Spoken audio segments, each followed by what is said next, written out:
Welcome to the Daily. It's Wednesday, January 26th with Greg Lawless. I'm Jason Seguini. Plenty going on in MLS camps these days. We're going to start in LA, where apparently they've hired Curt Onalfo to fill Kobe Jones's role as an assistant coach. Yeah, there's a report right now that the former DC United and Kansas City head coach Onalfo will be joining Bruce Arena's staff.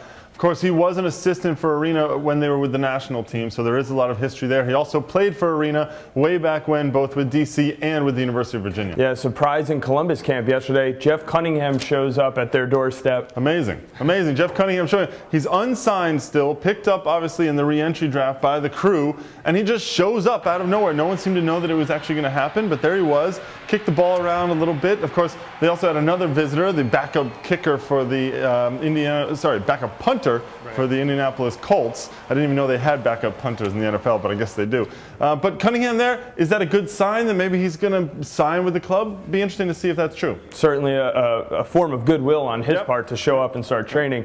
Over in New York, Thierry Henry saying he is back, he's getting there, he's not all the way fit yet, but really the bigger news might have been who isn't coming to New York, and Soler saying yesterday a couple big names will not be joining the team. Yeah, Melberg will not be coming there. That's a big one, I think, from a defensive standpoint, because it says a lot now about where are they going to play Rafa Marquez, and that's the key now for them on that case. And Zé Roberto, the Brazilian attacking midfielder, also not coming to New York. My feeling is that the Red Bulls are going to be looking for maybe a third DP that is not such a big name, let's say. Somebody who they feel like they can really integrate into this team, allow Thierry Henry and Rafa Marquez to be the stars and that kind of thing. Someone who really is even more effective in there in providing a little bit more support for them.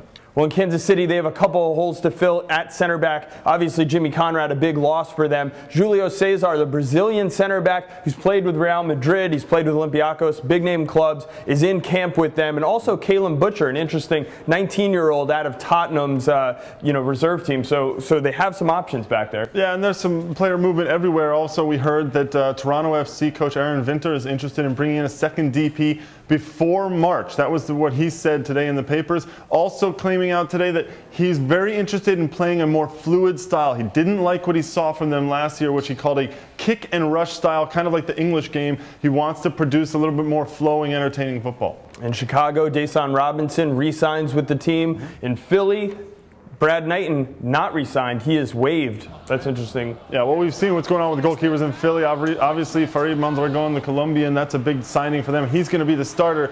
And they went and got Zach McMath in the draft. Brad Knighton is superfluous to their needs. Well, another goalkeeper is going to find out where he's going today at 3 p.m. is David Bingham, out of Cal, signed a Generation Adidas contract. He is going to be allocated via lottery. We found out some of the teams who've dropped out of the lottery, and it includes the Philadelphia Union. Also, Chivas USA, DC United, Houston, and Kansas City have dropped out. Yeah, and that puts New England, Toronto, and Chicago in the driver's seat to pick Bingham up. Obviously, New England have Matt Reese. He's getting a little bit older, but he's still a great goalkeeper. And, of course, Bobby Shuttleworth as their backup. They could maybe bring Bingham as a third-string goalkeeper for them, a good young talent. Or you could maybe see Toronto. They need somebody to help backing up Stefan Frei. All right, well, that's all we have for the Daily today. We'll be back tomorrow with more.